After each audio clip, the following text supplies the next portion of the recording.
नमस्कार, मैं हूं आशीष त्रिपाठी आपके साथ और अब रुक करेंगे कुछ अहम खबरों का। इंदौर से इस वक्त की बड़ी खबर से करेंगे शुरुआत। मध्य प्रदेश में फिल्म द केरला स्टोरी को टैक्स फ्री कर दिया गया है। सीएम शिवराज ने इसको लेकर एक बड़ा ऐलान किया।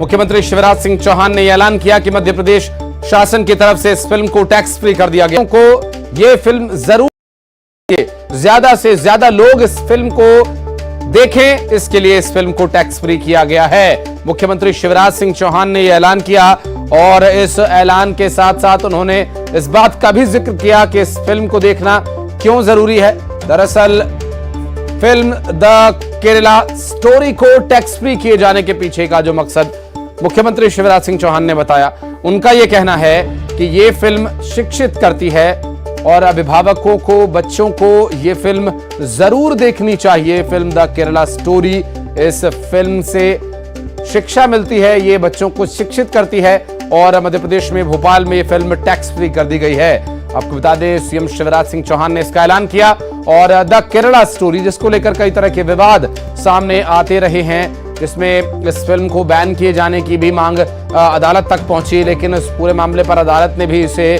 सिरे से खारिज कर दिया और यह फिल्म अब मध्य प्रदेश में टैक्स फ्री है। स्टोरी आतंकवाद की सच्चाई उजागर करती है, लफ्ज जिहाद के षड्यंत्र को बेनकाब करती है, धर्मांतरण के कुचक्र को सामने लाती है। और इसलिए ये केवल फिल्म नहीं है, ये फिल्म एजुकेट करती है, जागरूक करती है। मध्य प्रदेश में हमने पहले से ही धर्मांतरण के खिलाफ कानून बनाया है। वो बच्चे, विशेषकर बेटियां, जो क्षणिक भावुकता में लव जिहाद के जाल में उलझ जाती है, उनके साथ कैसी दरिंदगी होती है और आतंकवादी कैसे डिजाइन करते हैं, इसको भी इस फिल्म में उजागर किया गया है। और इसलिए इस फिल्म को सबको देखना चाहिए, पालकों को भी, बच्चों को भी, बेटियों को भी। इसलिए हमने टैक्स फ्री करने का फैसला किया है। विकास हमारे सहयोगी इस वक्त हमारे साथ फोन लाइन पर है। विकास, टैक्स फ्री कर दी गई है फिल्म और चूंकि वीकेंड है, और क्या दिखाई दे रहा है इसका बॉक्स ऑफिस पर असर कैसा दिख रहा है? क्या लोग आ रहे हैं फिल्म को देखने के लिए? गवर्नमेंट ने तो इसे टैक्स फ्री कर दिया है, कैसे रिएक्शंस लोगों की तरफ से आ रहे हैं इस पर? बिल्कुल, इसकी बम्पर शुरुआत से ही बनी हुई है, बम्पर बढ़त शुरुआत से देखने को मिल रही हुई है। लेकिन इसी के साथ में आपसे कुछ देर पहले मुख्यमंत्री शिवराज सिंह चौहान ने ऐलान किया है कि इस फिल्म को मध्य प्रदेश में करमुक्त किया जाएगा और हालांकि इसके कुछ देर बाद इसका आदेश भी औपचारिक तौर पर जारी हो चुका है। चूंकि मुख्यमंत्री शिवराज सिंह चौहान ने कहा कि षड्यंत्र, साजिश और कई तरह के जो कुचक्र है उन्हें इस मूवी के माध्यम से उजागर किया गया है। तो इनके साथ साथ में जब लोग यहाँ पहुंचेंगे तो कई तरह की चीजों को समझेंगे। शिक्षित और जागरूक करने वाली ये मूवी है, इस लिहाज से इसे करमुक्त करने का निर्णय मुख्यमंत्री शिवराज सिंह चौहान के द्वारा लिया गया है। उसका आदेश भी जारी है। हालांकि मुख्यमंत्री शिवराज सिंह चौहान ने यह भी कहा कि ये मूवी जो है शिक्षित और जागरूक करती है, इसी वजह से सभी को इस मूवी को देखना चाहिए। विकास, और चूंकि वीकेंड भी है और इसमें टैक्स फ्री होने के बाद भी इसका क्या असर रहता है, ये भी आपसे आगे बातचीत करेंगे, जानेंगे कैसे मल्टीप्लेक्सेस और सिंगल स्क्रीन पर कर रही है ये फिल्म। मुख्यमंत्री शिवराज सिंह चौहान ने टैक्स फ्री किए जाने के पीछे क्या कारण दिए, क्या कुछ उनका कहना, एक बार फिर से सुनवाते हैं। केरला स्टोरी आतंकवाद की सच्चाई उजागर करती है, लफ्ज जिहाद के षड्यंत्र को बेनकाब करती है, धर्मांतरण के कुचक्र को सामने लाती है। और इसलिए ये केवल फिल्म नहीं है, ये फिल्म एजुकेट करती है, जागरूक करती है। मध्य प्रदेश में हमने पहले से ही धर्मांतरण के खिलाफ कानून बनाया है। वो बच्चे, विशेषकर बेटियां, जो क्षणिक भावुकता में लव जिहाद के जाल में उलझ जाती है, उनके साथ कैसी दरिंदगी होती है और आतंकवादी कैसे डिजाइन करते हैं, इसको भी इस फिल्म में उजागर किया गया है। और इसलिए इस फिल्म को सबको देखना चाहिए, पालकों को भी, बच्चों को भी, बेटियों को भी। इसलिए हमने टैक्स फ्री करने का फैसला किया। तो इसका क्या असर हो रहा है? फिल्म को टैक्स फ्री कर दिया गया, इससे लोगों में कैसी इसकी प्रतिक्रिया आ रही है और फिल्म को लेकर लोगों के क्या रिएक्शंस रह सकते हैं, और जिस तरह के विवाद से ये पूरी फिल्म अभी तक घिरी रही है, बात करेंगे। शैलेंद्र हमारे सहयोगी इस वक्त हमारे साथ जुड़ गए। शैलेंद्र, वीकेंड है, वीकेंड में अमूमन लोग फिल्म देखने जाते ही हैं, और वीकेंड पर जब ऐसी फिल्म लगी हो द केरला स्टोरी, जिसको राज्य सरकार ने टैक्स फ्री कर दिया है, कैसे रिएक्शंस लोगों की तरफ से आ रहे हैं? सरकार ने भी इसे टैक्स फ्री कर दिया है क्योंकि ये शिक्षित करती है फिल्म। मुख्यमंत्री शिवराज सिंह चौहान ने टैक्स फ्री करने के पीछे कारण भी ये दिया है कि पालकों को, बच्चों को, खासकर बच्चियों को ये फिल्म जरूर देखनी चाहिए, ये एजुकेट करती है। बिल्कुल आशीष, कल ये फिल्म रिलीज हुई थी और भोपाल के भी कई सिनेमा घरों में इस फिल्म का रिलीज हुई थी और कल जिस तरीके से कल जो रिस्पांस था वो पब्लिक का बेहतर रिस्पांस था, क्योंकि इस पूरी फिल्म में दिखाया गया कि आखिर लव जिहाद किस तरीके से किया जाता है और किस तरीके से जो बच्चियां हैं उनको शिकार बनाया जाता है, फिर उनका धर्मांतरण कराया जाता है। तो इस सब को लेकर ये फिल्म है। हालांकि इसको लेकर मध्य प्रदेश में शुरू से ही सियासत हो रही है, क्योंकि एक धड़ा ऐसा है जो इस फिल्म को टैक्स फ्री करने की मांग लगातार कर रहा था, चाहे वह सामाजिक संगठन से जुड़े हुए लोग हों या बीजेपी के तमाम जो नेता हैं, उन्होंने भी एक राय में ये कहा था कि इस फिल्म को टैक्स फ्री होना चाहिए। जब टैक्स फ्री की बात आई थी तब मध्य प्रदेश के गृह मंत्री ने भी साफ तौर पर यह कहा था कि यदि कोई प्रस्ताव ऐसा आता है तो निश्चित तौर पर इस फिल्म को टैक्स फ्री किया जाएगा। लेकिन वहीं दूसरी तरफ अगर कांग्रेस की बात करते हैं तो वो इस फिल्म को लेकर ही आपत्ति जता रहे थे, कह रहे थे कि जिस तरीके से इस फिल्म को बनाया गया ये कहीं ना कहीं अगर ये रिलीज होती है तो सामाजिक ताने बाने को खराब करती है। इतना ही नहीं, उन्होंने बीजेपी पर भी आरोप लगाया था कि चुनाव पार्टी तूल देती है। तो ये तो राजनीतिक बात है, लेकिन अगर आम लोगों की अगर बात करें तो कल जिस तरीके से जो लोग भी फिल्म देखकर आए थे उन्होंने इस फिल्म की तारीफ की और कहा कि सच्चाई को बयां करती तस्वीर है। जिस तरीके से केरल में धर्मांतरण का खेल चल रहा है, लव जिहाद का खेल चल रहा है, उस सब को उजागर करने का ये एक बेहतर फिल्म है। और जिस तरीके से मुख्यमंत्री शिवराज सिंह चौहान ने भी कहा कि ये जो लोग हैं उनको भी फिल्म देखनी चाहिए और न केवल खुद फिल्म देखें बल्कि अपने परिवार के साथ देखें, अपनी बच्चियों के साथ देखें, क्योंकि ये फिल्म कहीं ना कहीं जागरूक करती है और शिक्षा देने का काम करती है। जी बिल्कुल शैलेंद्र, और इस फिल्म को लेकर राज्य सरकार का यही तर्क है और टैक्स फ्री कर दी गई मध्य प्रदेश में। बहुत शुक्रिया आपका इस पूरे विषय पर जानकारी देने के लिए। बढ़ते हैं आगे, रुख करेंगे अगली खबर का। सतना से बड़ी खबर, चित्रकूट में नाबालिग के साथ गैंगरेप किए जाने का मामला सामने आया। दरअसल पुलिस ने 5 आरोपियों को गिरफ्तार किया है और कुछ अन्य आरोपियों की तलाश की जा रही है, जहां पर एक नाबालिग बच्ची के साथ दुष्कर्म किया गया और एक नाबालिग के साथ दुष्कर्म किया गया। हालांकि इस पूरे मामले में पुलिस ने 5 आरोपियों को अब तक गिरफ्तार कर लिया गया है, जबकि कुछ और आरोपियों की गिरफ्तारी होना बाकी है। 5 आरोपियों की गिरफ्तारी के बाद निशानदेही पर अन्य आरोपियों की गिरफ्तारी की जा सकती है। पुलिस लगातार इस पूरे मामले में उन अन्य आरोपियों की तलाश कर रही है। चित्रकूट में नाबालिग के साथ गैंगरेप किया गया। सतना से एक बड़ी खबर हम आपको बता रहे हैं। चित्रकूट में एक नाबालिग के साथ गैंगरेप किया गया। कुछ आरोपियों की तलाश अभी पुलिस कर रही है, जबकि 5 आरोपियों को पहले ही गिरफ्तार किया जा चुका है। इस पूरे मामले में इन 5 आरोपियों की निशानदेही पर अन्य आरोपियों को गिरफ्तार किया जाएगा। पुलिस लगातार इस पूरे मामले में छानबीन कर रही है, उन आरोपियों की तलाश की जा रही है। नाबालिग के साथ गैंगरेप के मामले में 5 आरोपियों की गिरफ्तारी हो चुकी है, जबकि अन्य आरोपियों की गिरफ्तारी के लिए पुलिस दबिश दे रही है। उन गिरफ्तार 5 आरोपियों से पूछताछ कर उनके निशानदेही पर पुलिस अन्य आरोपियों की तलाश कर रही है। कुल कितने लोग इसमें शामिल थे और क्या कुछ पूरा घटनाक्रम रहा, इस पर और डिटेल्स आप तक पहुंचाएंगे। फिलहाल एक चिंता का कारण एक और नाबालिग के साथ दुष्कर्म किया गया। चित्रकूट में एक नाबालिग के साथ दुष्कर्म के इस मामले में 5 आरोपियों की गिरफ्तारी अब तक हो चुकी है। उन आरोपियों से पूछताछ कर दबिश दी जा रही है और अन्य आरोपियों की तलाश की जा रही है पुलिस के द्वारा। चित्रकूट में यह पूरा घटनाक्रम पेश आया, जहां कुछ आरोपियों को अभी और तलाशा जाना है। 5 आरोपियों की निशानदेही पर यहां अन्य आरोपियों की तलाश पुलिस करिए। चित्रकूट में नाबालिग के साथ गैंगरेप का मामला इस वक्त की बड़ी खबर हम आपको बता दें, जहां चित्रकूट में एक नाबालिग के साथ गैंगरेप किया गया। 5 आरोपी अब तक पुलिस की गिरफ्त में आ चुके हैं, जबकि अन्य आरोपियों को गिरफ्तार करने के लिए पुलिस लगातार दबिश दे रही है। पूछताछ में उन आरोपियों की तलाश की जा रही है। शिवेंद्र हमारे सहयोगी फोन लाइन पर है। शिवेंद्र, क्या है ये पूरा मामला? देखिए, मैं आपको बता दूं कि नाबालिग युवती है जो सतना जिले के बरौंधा की रहने वाली है और अपने एक दोस्त के साथ में चित्रकूट घूमने गई हुई थी, दर्शन करने गई हुई थी, लेकिन धर्म की नगरी में अधर्म का शिकार हो गई और वहां पे जो नाविक हैं, जो उत्तर प्रदेश के निवासी, सीतापुर के निवासी बताए जा रहे हैं, उस लड़की को मौके का फायदा उठाकर उसको एक होटल में ले गए और सामूहिक दुष्कर्म का किया। इस पूरे मामले में पीड़ित युवती आज भोर थाने पहुंची और नया गांव थाने में शिकायत दर्ज कराई और इस मामले को पुलिस ने संवेदनशीलता से लिया और तुरंत छापेमार कार्रवाई करके मध्य प्रदेश और उत्तर प्रदेश का जो बॉर्डर का इलाका है, उत्तर प्रदेश का सीतापुर, वहां पे छापामार कार्रवाई करके 5 आरोपियों को गिरफ्तार कर लिया है दो अन्य आरोपी भी बताए जा रहे हैं, जिसकी तलाश के लिए छापामार कार्रवाई जारी है।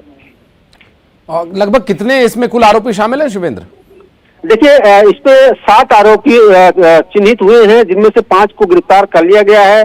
2 आरोपी अभी भी फरार हैं, जिसकी गिरफ्तारी के प्रयास किए जा रहे हैं। हालांकि पुलिस का कहना यह है कि जल्द वो भी गिरफ्तार हो जाएंगे और इसके बाद ये जल्द गिरफ्तारी होनी चाहिए। पुलिस इस पूरे मामले में दबिश दे रही है। शिवेंद्र, अपडेट के लिए फिर आगे संपर्क करेंगे आपसे। बहुत बहुत शुक्रिया आपका फिलहाल इस जानकारी के लिए। तो मुरैना से एक बड़ी खबर और बता दें आपको, जहां अंतिम संस्कार के लिए परिजन अब तैयार हो गए। दरअसल ये कल का मामला है, जब कल 6 लोगों की गोली मारकर हत्या कर दी गई थी। परिजनों ने पहले अंतिम संस्कार करने से इनकार कर दिया था। प्रशासन से सुरक्षा की मांग की थी और प्रशासन ने परिवार वालों की सुरक्षा को सुनिश्चित किया है। पीड़ित परिवार को मुआवजा दिए जाने की भी पेशकश की गई है। दरअसल परिवार को हथियार रखने का लाइसेंस भी दिया जाएगा। अंतिम संस्कार के लिए तब कहीं जाकर परिवार तैयार हुआ है। 6 लोगों की गोली मारकर हत्या कर दी गई थी और इस पूरे हत्याकांड में मुरैना में ये पूरा घटनाक्रम सामने आया था। इसमें अब पुलिस प्रशासन के आश्वासन के बाद परिवार अंतिम संस्कार के लिए तैयार हुआ है। डिमांड्स रखी हैं अपनी सुरक्षा को लेकर और जो बच्चे हैं उनके भविष्य को लेकर, और साथ में जो अपराधी हैं उनकी तत्काल गिरफ्तारी को, तो वो सभी हमने उनसे बात की है और उनकी डिमांड्स पर जो विधिवत कार्रवाई है हम उसकी बात करेंगे।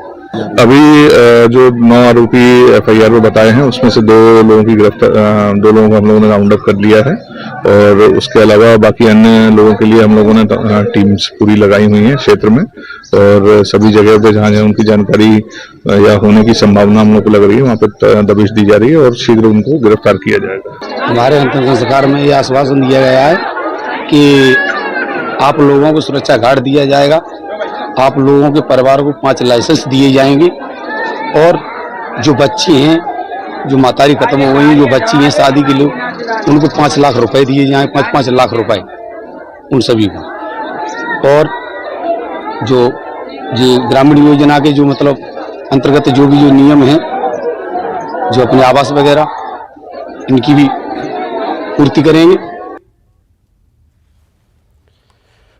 और बढ़ते आगे, शिवपुरी के अमोला थाना इलाके के अमोल पटा में जमीन के विवाद को लेकर इतना विवाद बढ़ गया कि देखते देखते लाठी डंडे चलने लगे।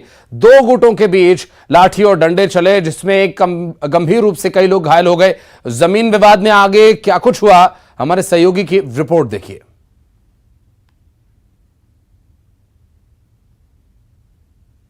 शिवपुरी जिले के अमोला थाना अंतर्गत आने वाले ग्राम अमोल पठा में जमीनी विवादों को लेकर जमकर लाठी लुहांगी चली। इस घटनाक्रम में 4 लोग घायल हुए हैं, जिन्हें शिवपुरी के जिला चिकित्सालय में भर्ती कराया गया है। पुलिस ने तत्परता दिखाते हुए मामले में FIR दर्ज कर आरोपियों की तलाश शुरू कर दी है। यहाँ हम आपको बता दें, अमोल पठा गाँव के पूर्व सरपंच विनोद जैन के बाड़े पर दबंगों की नियत थी, वो इस बाड़े पर कब्जा करना चाहते थे। इसी नियत से आज वो लाठी लुहांगी लेकर उस बाड़े पर कब्जा करने पहुंचे। जब वहाँ वो कब्जे का प्रयास कर रहे थे तो पूर्व सरपंच के परिजन सामने आ गए और दोनों पक्षों में पहले मुहवाद हुआ, उसके बाद लाठी फरसे चलने लगे। इस घटनाक्रम में 4 लोग घायल हुए हैं। घायलों को शिवपुरी के जिला चिकित्सालय में लाया गया है। पुलिस ने मामले की गंभीरता को देखते हुए तत्काल FIR दर्ज कर आरोपियों की तलाश शुरू कर दी है। न्यूज 18 के लिए शिवपुरी से अशोक अग्रवाल।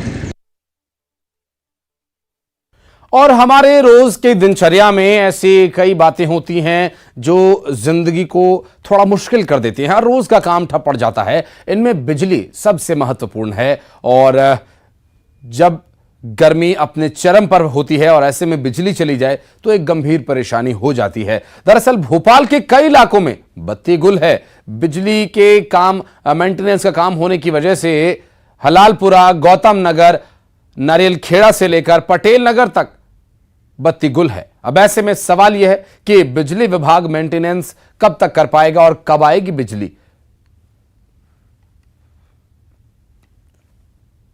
राजधानी भोपाल में आज भी 7 घंटे बिजली गुल रहेगी। अगर बात करें तो नारियल खेड़ा, हलालपुरा और इसके अलावा सलैया, 10 नंबर, बिट्ठल मार्केट, इन इलाकों में 7 घंटे बिजली गुल रहेगी। बिजली मेंटेनेंस के चलते बिजली विभाग इस तरह से बिजली कटौती कर रहा है। अगर बात करें तो पिछले 1 सप्ताह से इस तरह से मेंटेनेंस का काम किया जा रहा है, जिससे लोगों को भी खासी परेशानी झेलना पड़ रही है। इसके अलावा बात करें तो लाइट कटने से लोग खासा परेशान होते हुए गर्मी के दिनों में नजर आ रहे हैं। कैमरा पर्सन संजय नामदेव के साथ जितेंद्र शर्मा, न्यूज 18 भोपाल। कहीं बारिश, कहीं ओले, कहीं आंधी, कहीं तूफान, कहीं बूंदाबांदी। इन दिनों मध्य प्रदेश में मौसम का यही मिजाज है। मौसम विभाग ने एक बार फिर बारिश का अलर्ट जारी किया, जिसके मुताबिक प्रदेश के कई जिलों में बारिश की संभावना है। राजधानी भोपाल से लेकर महाकाल नगरी, उज्जैन और इंदौर से बारिश का अनुमान जताया गया है। वहीं रतलाम में गर्मी बढ़ गई है। पूरे प्रदेश में क्या है सूरत हाल और आने वाले दिनों में बारिश होगी या गर्मी, इसे देखने के लिए, इसे जानने के लिए मौसम विभाग से लगातार पूर्वानुमान आ रहे हैं और इस पर हमारे सहयोगी ने रिपोर्ट पेश की, आपको भी दिखाते हैं।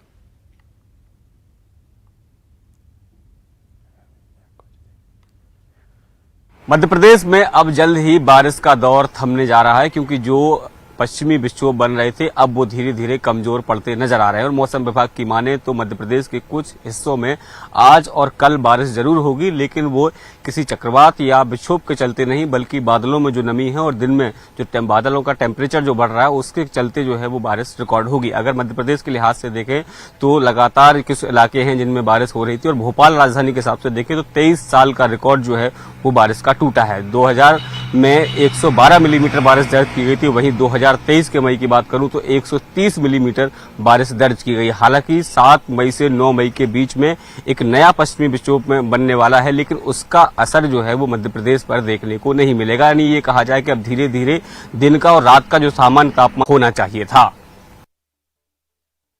और छत्तीसगढ़ में गर्मी ने सितम ढाना शुरू कर दिया है। आज हिंदी महीने के ज्येष्ठ माह का पहला दिन है और पहले ही दिन सूरज चढ़ रहा है। मौसम विभाग ने मई के लिए आउटलुक जारी किया है, जिसमें कहीं उमस वाली गर्मी तो कहीं लू चलने की संभावना जताई गई है। प्रदेश के किन जिलों में इस गर्मी से कैसा हाल रहेगा, पारा कहां तक पहुंच सकता है, इस रिपोर्ट में देखिए। अप्रैल के महीना और अब तक के मई के महीने में लगातार छत्तीसगढ़ में मौसम खुशनुमा है। बारिश और बदली के बीच यहां पर राहत वाली मौसम है, लेकिन अब मौसम विभाग ने एक एडवाइजरी जारी किया है और एक चेतावनी भी जारी किया है, जिसके तहत ये बताया गया है कि अब मई के महीने में जो है 42 डिग्री तक छत्तीसगढ़ का तापमान पहुंच सकता है। लेकिन अब तक जिस तरह से राहत रही, मौसम जो है लगातार बारिश होती रही, अंधड़ चलते रही और ये कहा जा सकता है लुका छिपी का खेल है बादलों के बीच चल रहा था। लेकिन अब तेज गर्मी यहाँ के लोगों को परेशान कर सकती है और जो छत्तीसगढ़ का तापमान है मई के महीने में 42 डिग्री तक पहुंच सकता है। मतलब यही है कि अब हीट स्ट्रोक, लू से हम सभी को बचना होगा, क्योंकि मौसम विभाग ने एक चेतावनी जारी किया है। कैमरा पर्सन इमरान कुरैशी के साथ युगल तिवारी, न्यूज 18 रायपुर, छत्तीसगढ़।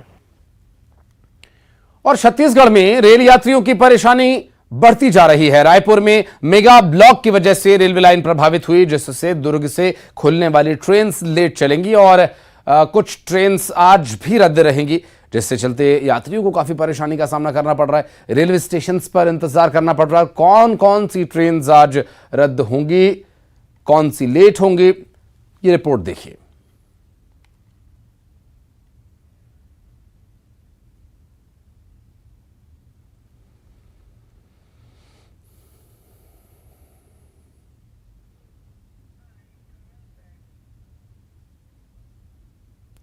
और रायपुर से बड़ी खबर आपको बता दें, जहां बजरंग बली पर सीएम भूपेश बघेल का एक बयान आया। दरअसल बजरंग बली की जय बोलने में कोई तकलीफ नहीं है।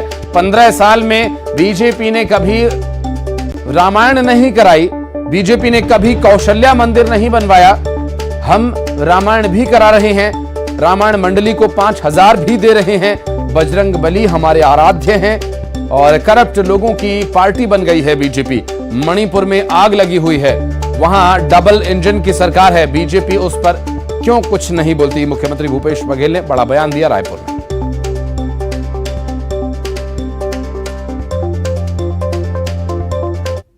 बोलने में किसी कोई तकलीफ नहीं। तो छत्तीसगढ़ में रामायण कराते हैं, 15 साल इनके राज हुआ, कभी कराए? कभी कौशल्या माता का मंदिर बनवाए, जीर्णोद्धार कराए? सूर्य नारायण के राज्य में राम की मूर्ति किसने स्थापना की? और पूरे राज्य में हम न केवल रामायण करा रहे हैं, बल्कि जो रामायण समिति है उसको भी 5000 रुपया हम लोग सम्मान निधि दे रहे हैं। तो ये दोनों को एक न करें। बजरंग बली जी, हनुमान जी अलग हैं, वो हम सब के आराध्य हैं।